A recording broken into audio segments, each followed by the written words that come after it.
All right, everyone, welcome back for another deep dive. We love to just get in and explore these fascinating topics. And today we're tackling something that I think we all deal with from time to time, self-doubt.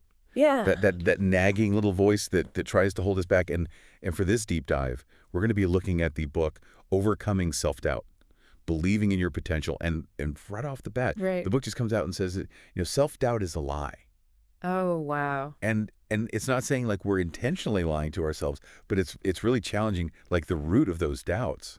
So Yeah. I want to ask you, have you ever felt that like nagging voice of self-doubt creeping in, and how did it make you feel? I mean, I think we all have, right? I mean, who hasn't felt that at some point? And, one of the things I found so interesting about the book is that it really digs into like the psychology of why we experience self-doubt, Yeah. Yeah. And it talks about this thing called negativity bias, which is basically like our brain's tendency to kind of zero in on the negative stuff more than the positive stuff. Wow. So like, we tend to overestimate threats and kind of underestimate our own abilities, and that creates like the perfect breeding ground for self-doubt to just like take root and flourish. The negativity bias, that, Mm. that makes so much sense. Like it's like our brains are wired to focus on what could go wrong instead of, what could go right. Yeah, No exactly. wonder self-doubt feels so powerful. Right. And so that's where this whole idea of, believing in your potential comes in. And the book really stresses like how important it is to recognize and nurture your own unique strengths and abilities. I love that. It even talks about like keeping a success journal Oh, where you actually yeah. like write down your achievements, both Right. big and small, just to remind yourself of what you're capable of.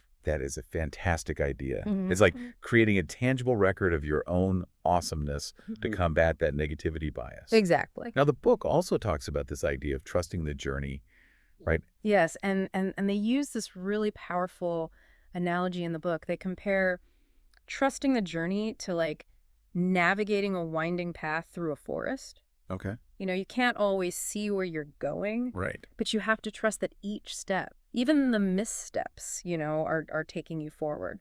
That's a great way to look at it. It's like we get so fixated on the end goal that we forget to appreciate all the growth and the learning that's happening along the way. Yeah.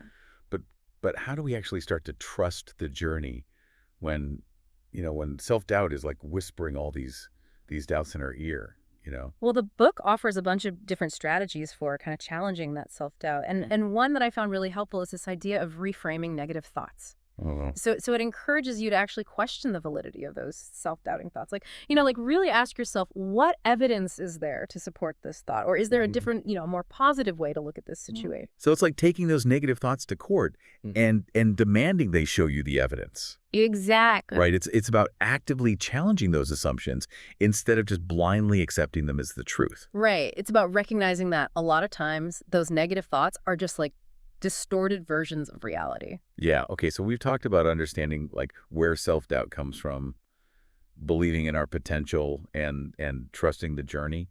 But what about like actually taking action? Right. That first step can feel so daunting when you've got self-doubt holding you back. Oh, absolutely. And the book encourages us to, break down our goals into smaller, more manageable steps. Yeah. It's like that old saying, how do you eat an elephant? One bite at a time. I love that. By focusing on those smaller steps, you kind of build momentum and you start to gain confidence as you go. It makes taking action so much less overwhelming. It's Yeah. like focusing on what you can control right now instead of getting paralyzed by like the hugeness of the whole goal. Right. And remember, like each step you take, no matter how small it is, it's a victory over that self-doubt. It's proof that you are capable of moving forward, even when that inner critic is trying to like hold you back. This has been such a great deep dive. Yeah. So to kind of recap, Hmm. I think the key takeaway here is that self-doubt, while it can be really powerful, it's not the ultimate truth. You are capable of achieving amazing things. But here's a final thought for you to chew on. Okay. What is one tiny step you can take today to challenge that self-doubt and get a little bit closer to your goals? What's one bite of that elephant you can take? Write it down, think about it, and most importantly, take action. Yeah. Thanks for joining us for another deep dive. We'll see you next time. Bye, everyone.